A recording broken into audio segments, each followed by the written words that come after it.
All right, let's get right into this. We are going to talk about a country that was invaded, partitioned, erased, occupied, and just generally kicked around more than any other. A country that over the centuries vanished from the map of the world a staggering 8 times. So, quick pop quiz for you. If you had to name the single most bullied country in all of history, who would you pick? You might think of Korea, kind of wedged between these giants and torn in half. Or maybe Congo, which was carved up and treated like a personal piggy bank. You could even say Palestine, caught in a seemingly endless cycle of conflict. But here's the thing, all of those nations suffered. I mean, truly suffered. But none of them were ever completely, utterly deleted from the political map. Unlike Poland. Yeah, Poland. So let's figure out why things always seem to go so incredibly wrong for them. So our story starts with the kingdom's first few shaky steps, a time when the biggest threats weren't actually from the outside, but from right there inside the family. Poland pretty much makes its debut on the world stage in 966 AD, when its ruler, Mieszko I, gets baptized. In medieval Europe, that was like getting your official membership card. His son then takes it up a notch, becoming the first king of Poland in 1025, and that glorious kingdom lasted for, exactly, 6 years. So what happened? Well, long story short, brothers. The new king's brothers were not exactly thrilled for him.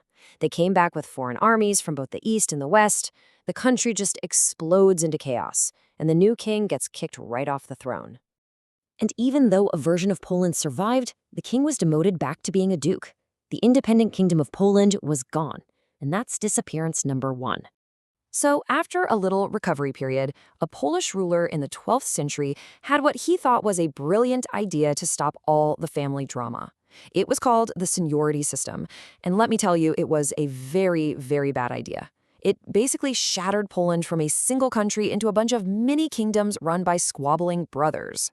For the next 200 years, there was no single ruler, no real central government. Politically, the country just dissolved into this collection of feuding territories, completely vulnerable to its neighbors. And that marks disappearance number 2. Now, this period of fragmentation actually led to a third disappearance when the Mongol hordes just swept through in the 13th century, burning the capital and smashing what was left of the state. But somehow, Poland managed to pull itself back together, even unifying with Lithuania to become a huge European superpower. But right when it hit its peak, it entered its most dangerous period yet, where the threats became, well, truly existential. In 1655, Sweden invaded. Now, this wasn't just a war. The Poles call it the Deluge because it literally felt like a natural disaster. It was a 5-year flood of pure destruction that burned cities to the ground and killed or starved half the population. The country was left a hollowed-out wasteland. So the state was still, technically, on the map, but it was a ghost. The treasury was empty, the army was broken, the government was paralyzed. This was disappearance number 4, a nation so hollowed out it had basically stopped functioning. By the late 1700s, Poland was so weak that its powerful neighbors, we're talking Russia, Prussia, and Austria, decided that fighting over it was just inefficient. So, as the story goes, they came up with a much, much simpler plan. In 1772, they took their first slice of the cake. Poland, totally shocked, tried to reform with a modern constitution, but this just made Russia angry. So in 1793, they came back and took another piece. Finally, in 1795, after one last failed uprising, they all met up one last time and simply erased what was left. And just like that, with a few strokes of a pen, Poland was gone. No epic final battle, just cold, hard bureaucracy. For the first time in its history, the country was completely, officially, deleted from the map of Europe. That's disappearance number 5. For the next century, Poland wouldn't exist as a state. It lived on only as an idea, a language, and a culture that absolutely refused to die. There was this little glimmer of hope with Napoleon, who created a small puppet state called the Duchy of Warsaw.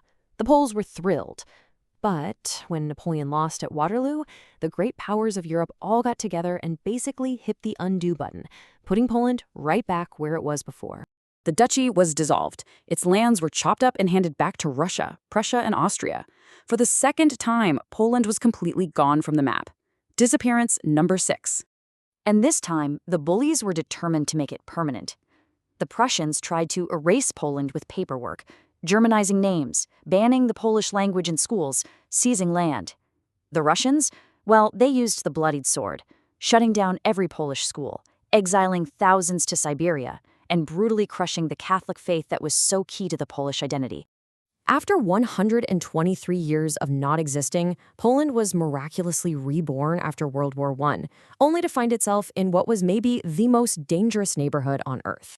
This reborn Poland got about 20 years of freedom, but it was surrounded by two of the most destructive ideologies in history. On one side, Nazi Germany. On the other, the Soviet Union. Poland wasn't just between a rock and a hard place, it was a historical chew toy caught right in the middle. In September 1939, they both invaded, Germany from the west, the Soviets from the east. Poland was carved up once again and disappeared for the seventh time under an occupation of almost unimaginable brutality. After the war, Poland was liberated by Stalin. One tyranny was just replaced with another. It became a puppet state.